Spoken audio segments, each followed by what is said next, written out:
फलन की विविध प्रश्नावली हम करने जा रहे हैं मिसलेनियस एक्सरसाइज। और क्वेश्चन नंबर 1 देखिए, बहुत इंटरेस्टिंग क्वेश्चन है। संबंध एफ हमें दिया है, फलन एफ हमें दिया है, दो रूप में दिया है, एक्स स्क्वायर और 3x।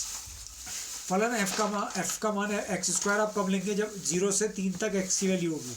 और 3x कब लेंगे आप? फलन एफ का ही मान जब 3 से 10 तक की वैल्यू होगी। यानी कि 0 1 2 3 के लिए तो एक्स स्क्वायर, 3 से 10 तक 3x। अब क्या कह रहा है? जी एक्स भी हमें एक्स स्क्वायर और 3x दिया है। 0 से 2 तक के लिए जी एक्स का मान एक्स स्क्वायर रहेगा और 2 से 10 तक के लिए जी एक्स का मान 3x रहेगा।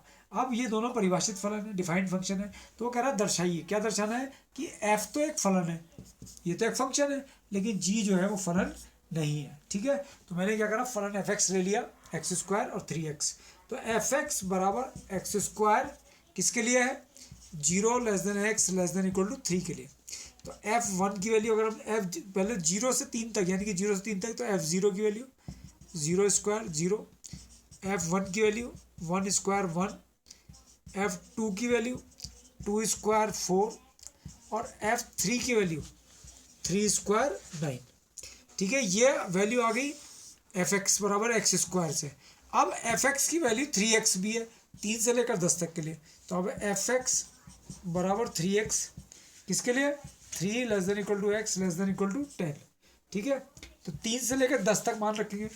f3 3 into 3 9, f4 3 into 4 12, f5 3 into 5 15, f6 3 into 6 18, f7 3 into 7 21, f8 3 into 8 24 और f9 3 इंटू 9 27 और f10 की वैल्यू जो आ गई है वो आ गई 3 इंटू 10 और 30।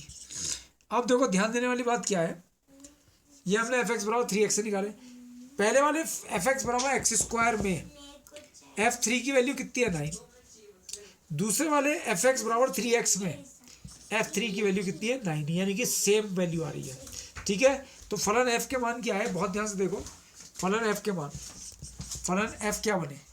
0 रखने पर 0 तो 0, 0, 1 रखने पर 1, 1, 1, 2 रखने पर 4 आया था, 3 रखने पर 9 आया, 3 रखने पर फिर 9 आया, नीचे उसको नहीं लिखेंगे। 4 रखने पर 12 आया।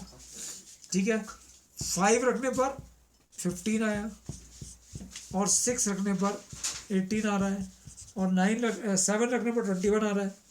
7 रखने पर कितना आ रहा है? 21। 8 रखने पर 24 और 9 रखने पर 27 और 10 रखने पर 30। तो आपने देखा यहाँ कि सबके प्रतिबिंब हैं, सबके क्या है? और प्रतिबिंब है, लेकिन कोई भी रिपीट नहीं हो रहा है, कोई भी रिपीट नहीं हो रहा है। इसलिए दिया गया संबंध कैपिटल R एक फलन है, चूंकि प्रत्येक x के लिए एक अद्वितीय का मतलब क्या होता है? यूनिक क्या है? प्रतिबिंब है। प्रत्येक x के लिए एक अद्वितीय प्रतिबिंब है। और अब आप इसका जाइए जी वाले में, तो जी वाले में ध्यान दीजिए। जी वाले में अगर आप ध्यान दे रहे हैं तो आप ध्यान से देखिए, ये है एक्स स्क्वायर, पहला फलन क्या है? X square. कहाँ से कहाँ तक की वैल्यू इसके लिए? 0 से 2 तक के लिए। और fx बराबर 3x है, कहाँ से कहाँ तक के लिए? 2 से 10 तक के लिए। तो पहले gx हमने ले लिया, पहला वाला एक्स स्क्वायर, किसके लिए? 0 less than equal to x less than equal to 2, यानी कि 0, 1 और 2 के लिए। तो g1 1 का स्क्वायर 1, 0 1 का प्रतिबिंब नहीं, पहले 0 के लिए लेते हैं। 0 0 का स्क्वायर 0, 0 का प्रतिबिंब 0, g1 तो 1 का स्क्वायर 1, 1 का प्रतिबिंब 1 और g2 और 2 का स्क्वायर और 2 का प्रतिबिंब 4। ठीक है, यानी कि 0 का प्रतिबिंब 0, 1 का प्रतिबिंब 1, 2 का प्रतिबिंब 4। अब हम दूसरे वाले में आ जाओ। gx बराबर कितना दिया? 3x, दूसरा फलन। और इसके लिए x की वैल्यूज क्या है? 2 से लेकर 10 तक। अब ध्यान देना, पहले g2 3 इंटू 2 कितना आ गया 6, 2 का प्रतिबिंब 6। इससे ही समझ जाइए आप। ऊपर देखिए यहाँ 2 का प्रतिबिंब यानी कि यहाँ 2 का प्रतिबिंब था कितना 4, और यहाँ 2 का प्रतिबिंब कितना आ गया 6, यानी कि यह वैल्यूज एक सी नहीं आई, प्रतिबिंब अलग अलग आ गए और रिपीट हो गया। अगर ये एक जैसे ही आते तो रिपीट नहीं होते, ये अलग अलग आ गए इसलिए रिपीट नहीं हुए, पर दो बार आ गया इसलिए वैसे भी फलन नहीं है। G3 की वैल्यू देखो 3 इंटू 3 9, 3 का प्रतिबिंब 9। G4 3 into 4 12।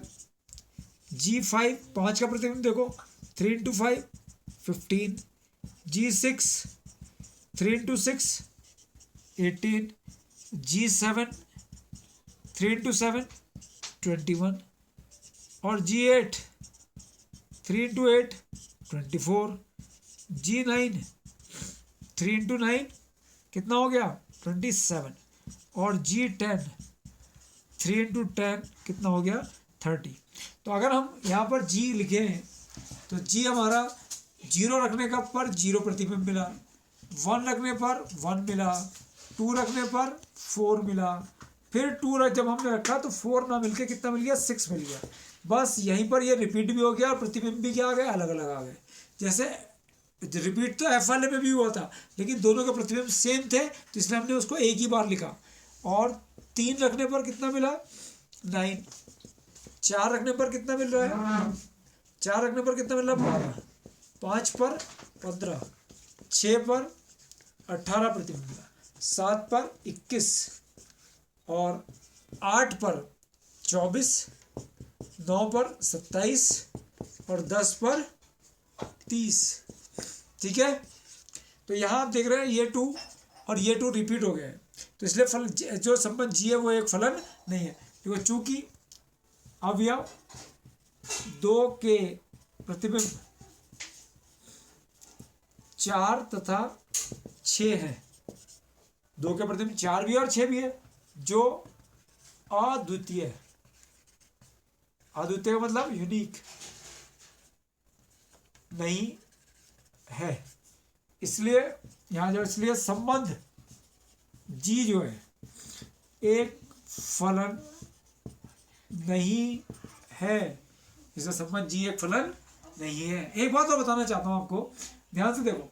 अगर हमसे इस क्वेश्चन में कहा जाता है कि भाई gx का प्रांत बताओ, gx का प्रांत बताओ, तो प्रांत क्या होगा 0 से 2 यानी 0 1 2 और 2 से 10, तो प्रांत कितना हो जाएगा 0 1 2 3 4 5 6 7 8 9 10। किसका प्रांत gx का प्रांत। f का प्रांत देखो fx का प्रांत, ये fx है, इसका प्रांत देखो 0 से 3 3 से 10। मैं हमेशा क्या कहता हूँ जो x की वैल्यूज आप रख रहे हो वो प्रांत है, तो 0 से 3 3 से 10 यानी कि 0 1 2 3 4 5 6 7 8 9 10। तो इसलिए फलन f का भी प्रांत 0 से 10 तक है और फलन g का प्रांत भी 0 से 10 तक है। फलन f तो हमारा फलन बन गया था, तो वहाँ देखिए उसके अगर हम परिसर लेते तो परिसर में कौन से अवयव आते हैं 0 1 4 9, 9 दोबारा नहीं आता, 12 15 18 21 24 27 30। अगर आप वो हमसे कहते हैं इसके प्रांत बताओ, तो प्रांत 0 से लेकर 10 तक और परिसर 0 1 4 9 12 15 18 21 24 27 30।